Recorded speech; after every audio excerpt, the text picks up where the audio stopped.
gagah perkasa, rambut wis andang-andang, kuping apik, sembarang tidak ada celah dan tanda-tanda bed. Cuma Allah sunnah suci kalau hilang tidak Allah, yaitu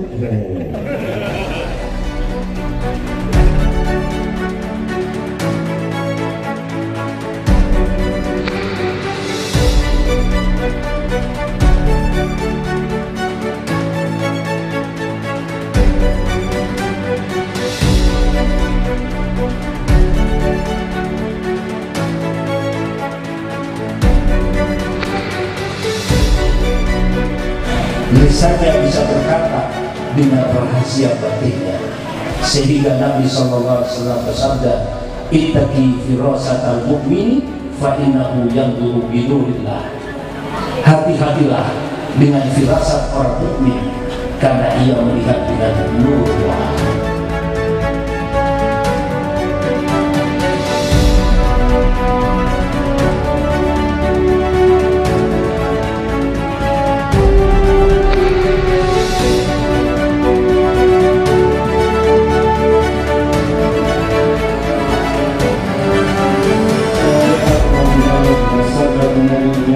ولا تجعلوا في قلوبنا غلا للذين ربنا انك رؤوف رحيم ربنا آتنا في الدنيا حسنة وفي الآخرة حسنة وقنا عذاب النار وصلى الله على سيدنا محمد وعلى آله وصحبه وسلم سبحان ربك رب العزة عما يصفون وسلام على المرسلين والحمد لله رب العالمين.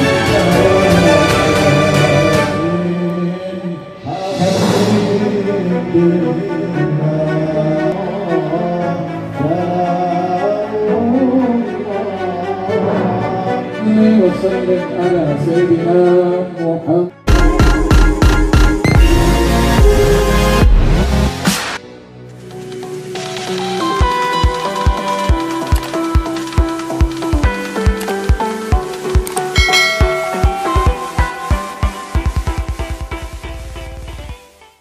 Kekosongan dari waktu hidup, kosong dari perbuatan yang baik, itu akibatnya adalah kerugian yang fatal. Oleh karenanya, karena kita telah diberi ikhtiar oleh Allah, marilah kita berusaha tidak ada kekosongan waktu dari perbuatan baik.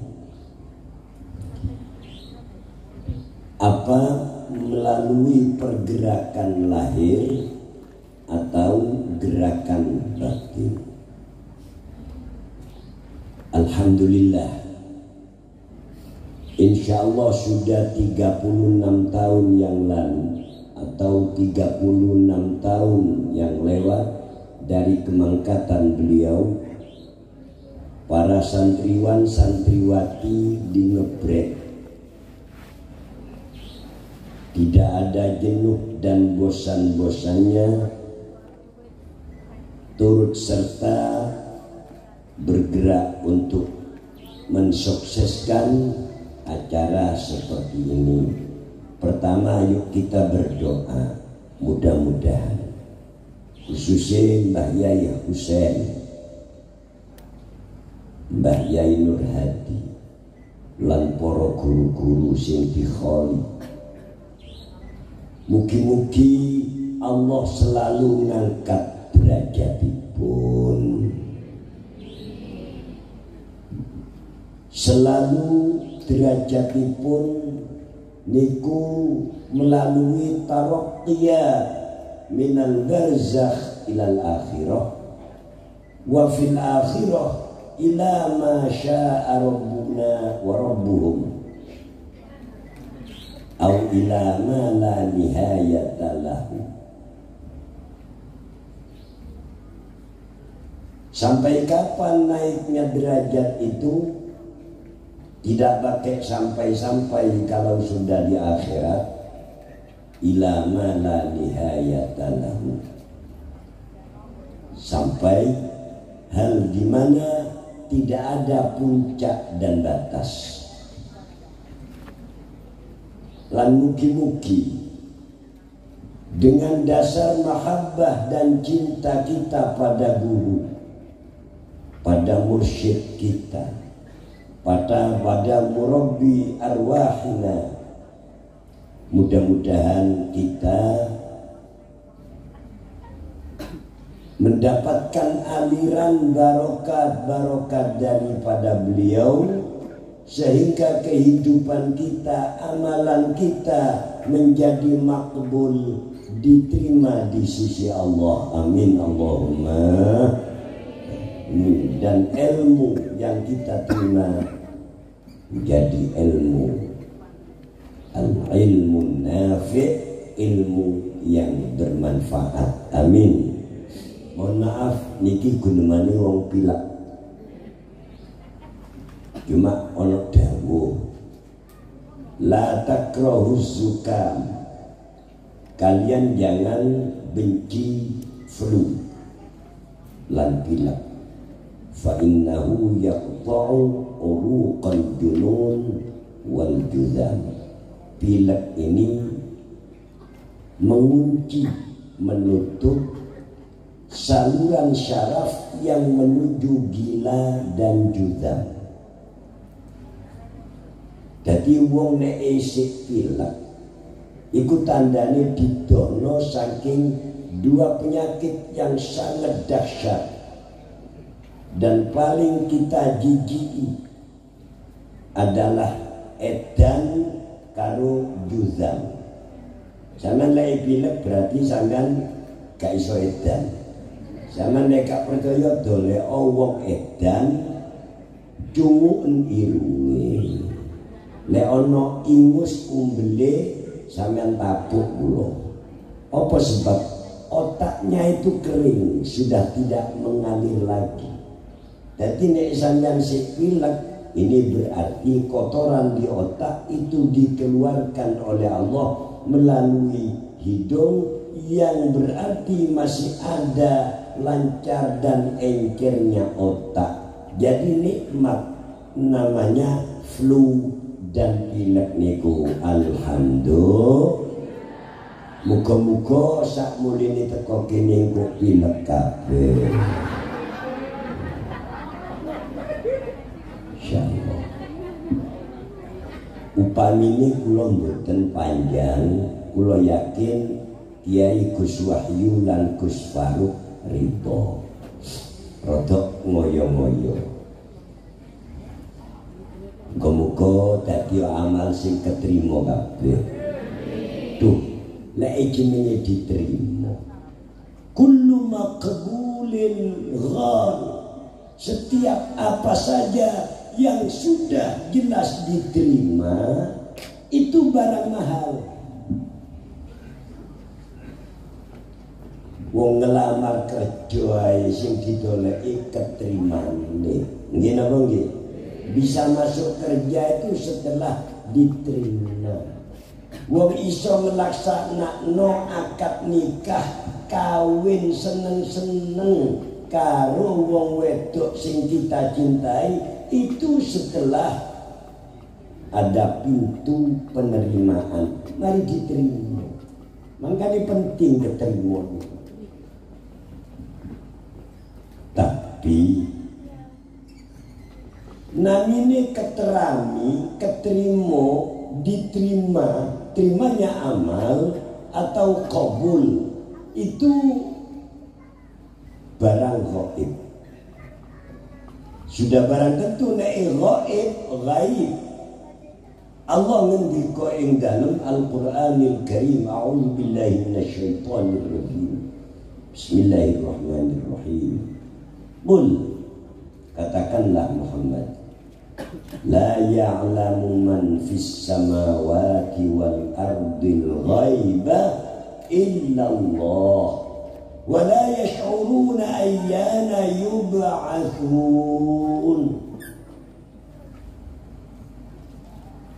Pendek kata, barang ghaib ini tidak ada yang tahu kecuali Allah.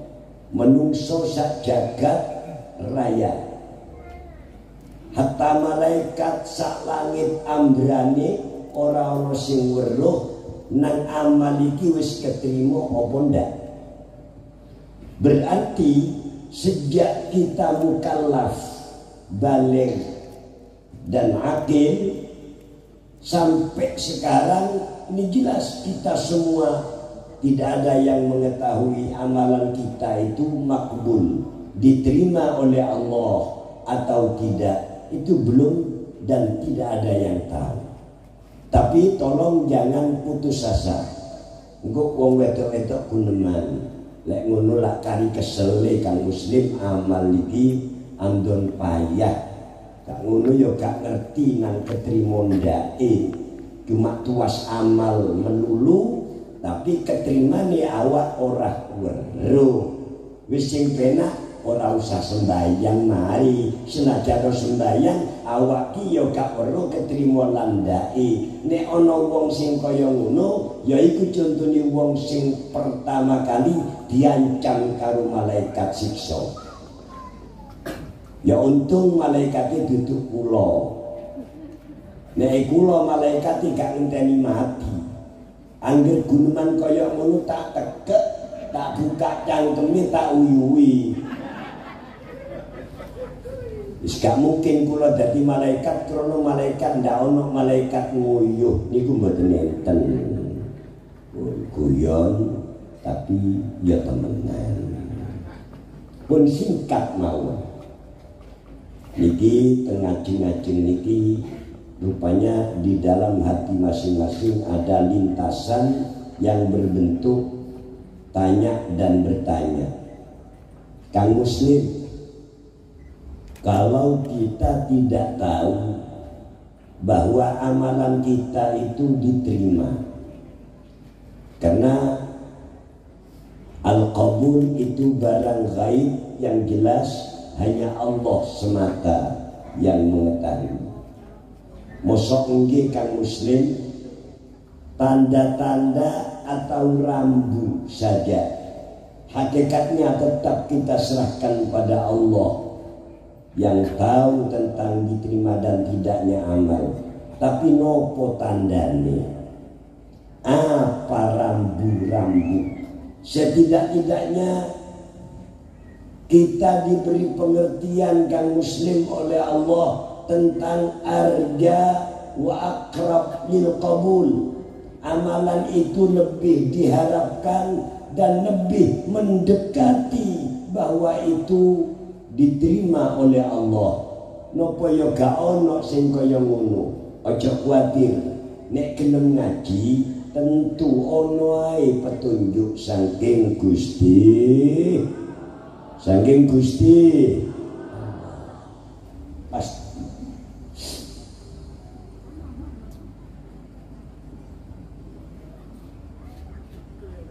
Apa itu? Bismillahirrahmanirrahim. Kita sholat, tetap kita tidak tahu diterima dan tidaknya.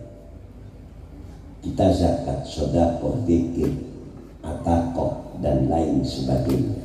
Tapi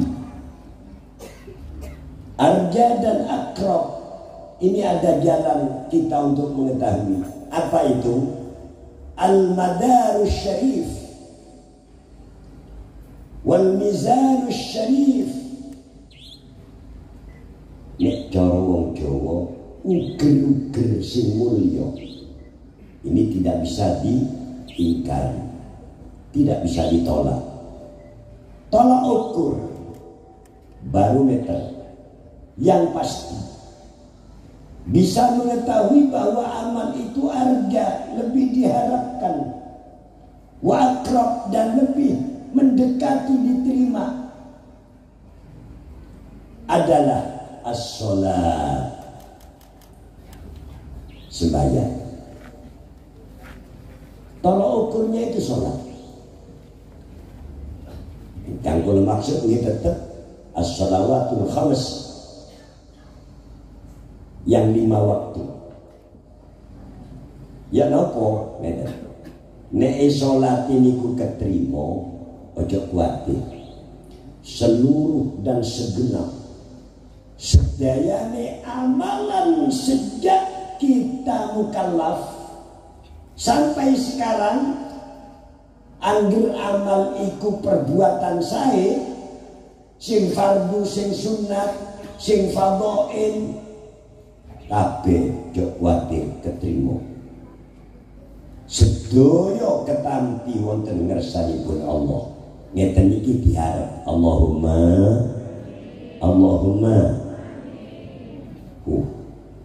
seneng koyok raja di swarga nek wong iki amale ketrima.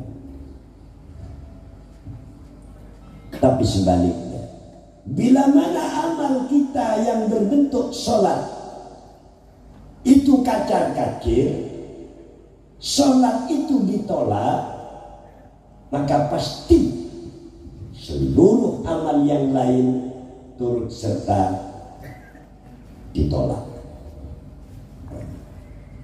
Ini sudah ada jalan untuk mengetahui akrab dan arja lil qabul itu. Terus ibu-ibu kita kok, kalau memang sholat itu menjadi tolak ukur diterima atau tidaknya seluruh amal yang lain, sedangkan kami kaum muslim tidak tahu sholat kita itu sudah diterima apa enggak. Katanya tadi kalau memang sholat itu diterima, amalan semuanya diterima. Kalau sholat ditolak, semua amalan ditolak. Sedangkan kita tidak mengerti sholat kita itu diterima apa tidak. Terus bagaimana jalan keluar dan caranya kita mengetahui sholat kita itu diterima oleh Allah? Di hadis, insya Allah ini pernah saya sampaikan di pertemuan tahun-tahun sebelum ini. Sholat itu in wujidat tamatan, bila mana sholat itu diteliti, diselidiki, dikoreksi, dikontrol oleh malaikat, ternyata keberadaan sholat itu tamah, sempurna. Ini kubilat sholat itu diterima, wasairu amali, dan seluruh amal apapun saja, asalkan amal itu baik. Sing enteng, sing berat, sing samar, sing ketoro, keterima kabeh. Tapi dengan koyit wujidat tamatan, tamah sempurna. Oleh karenanya, untuk mengetahui sholat kita itu diterima oleh Allah, maka fa'atimmuha bin nawafil. Napa mantun kula terangaken iki? Tahun-tahun sing kepengker. Dereng. Lek dereng kula terusaken, lek mari wis tak ngalih. Dereng nggih? Alhamdulillah. Penting. Amalan kita tidak tahu diterima atau tidak, maka tolak ukurnya sholat. Sedangkan pada sholat sendiri kita juga tidak tahu bagaimana cara mengetahui sholat itu diterima. Oleh karena di hadis in wujidat tamatan, apabila diketemukan sholat itu dalam keadaan sempurna, ini yang diterima. Maka sempurna itu bagaimana caranya, antara lain, dan ini yang pokok, fa'atimmuha bin nawafil, maka sempurnakanlah sholat fardu Anda dengan disertai mengerjakan sholat sunnahnya. Nah, ini jelas Bu. Sholat sunnahnya itu apa? Nggih, saderenge fardu wonten sunat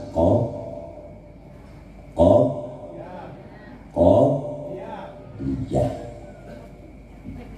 Sak marini fardu diarani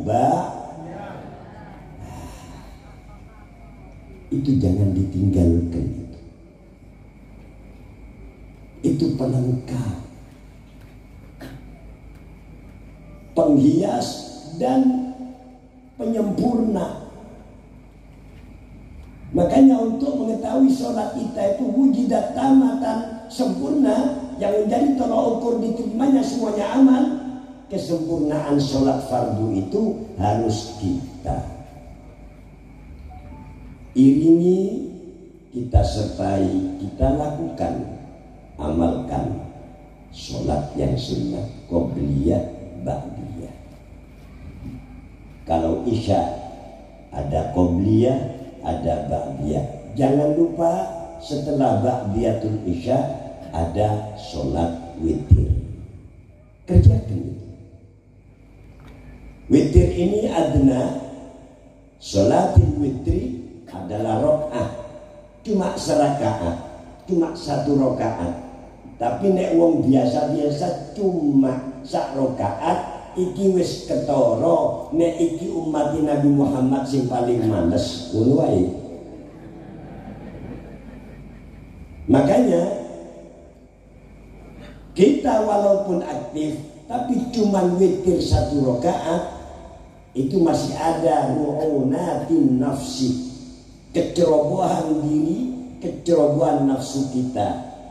Makanya hukumnya makruh kalau iktifa, iqtisar, birokah cuma satu rakaat. Mestinya adnal kamal, minimal dari kesempurnaan witir itu adalah jangan sampai kurang dari salasa rakaat, 3 rakaat. Alhamdulillah wis ketemu wis. Lek salate iki sing fardu disertani amalan sunnah ini yang namanya sholat sempurna, dan itu arja akrab lil qabul, walaupun hakikatul qabul yang mengetahui hanya Allah.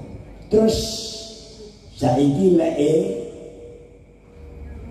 dirinci prosesing agar supaya betul-betul rasio dan menjadi hal yang sangat logis.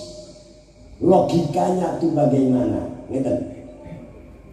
Sholat niku lek fardu nisbat orang dagang bisnis itu adalah modal. Modal niku bondo Bu, nggih napa nggih? Sunat niku bati, keuntungan, wabah, hasil keuntungan dari modal tadi. Lamun sok rela awak dhewe dagang 10 tahun bondo 10 juta, oleh 10 tahun ya tetep 10 juta, gak ono badine. Lah apa ngenteni 10 tahun wis dipangan ndang tek biyen beres. Iki ngesel-ngeseli lan ngilang-ngilangi waktu lan umur. Nafsu payah dituruti.